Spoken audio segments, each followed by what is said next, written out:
అమెరికాలో దాన్ని ఏమంటారు షట్ డౌన్ అంటే అక్కడ ఎవరికి జీతాలు లేవు ఉద్యోగులు ప్రభుత్వ ఉద్యోగులందరికీ కూడా. ఎందుకని బైడెన్ టీము ట్రంప్ టీం అనాలా లేకపోతే రిపబ్లికన్స్ డెమోక్రాట్ల మధ్యన ఏది తేలకపోవడంతో జీతాలు ఇవ్వలేదు. అమెరికా చరిత్రలోనే అతిపెద్ద గ్యాప్ కనబడుతున్నటువంటి పరిస్థితి, ఇద్దరి మధ్యన ఈగోస్ వలన ఆగిపోతున్నటువంటిది. దీంతో ముందు తమ దగ్గర అక్కడ ఏంటంటే సాధారణంగా దాపరికాలే తక్కువ ఉంటాయి. మన దేశంలోకి మళ్ళీ డెబిట్ కార్డులు క్రెడిట్ కార్డులు అన్నీ అప్పులు చేసేసుకుంటూ ఉంటుంటారు, తర్వాత తీర్చుకుంటూ ఉంటుంటారు, ఈఎంఐలు ఉంటుంటాయి.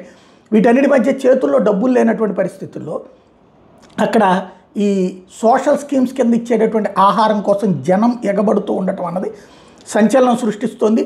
మేరీల్యాండ్లో వేలాది మంది ఇట్లాగా ఎంప్లాయీస్ ఆహారం కోసం అక్కడ ఫ్రీ ఫుడ్ దగ్గర వెయిట్ చేస్తున్నటువంటి దృశ్యాలని ఫోకస్ చేస్తున్నటువంటి అంతర్జాతీయ పబ్లిక్ ఇప్పుడు దీన్ని నిలదీస్తున్నారు. ఏమిటి ఈ పరిస్థితి? అమెరికా లాంటి చోట్లన తిండికి ఇబ్బంది పడతా ఇంతమంది బారులు తీరాల్సిన పరిస్థితి వచ్చిందా, ఎందుకు ఇలాగా అన్నటువంటి పాయింట్ని రైజ్ చేస్తున్నారు.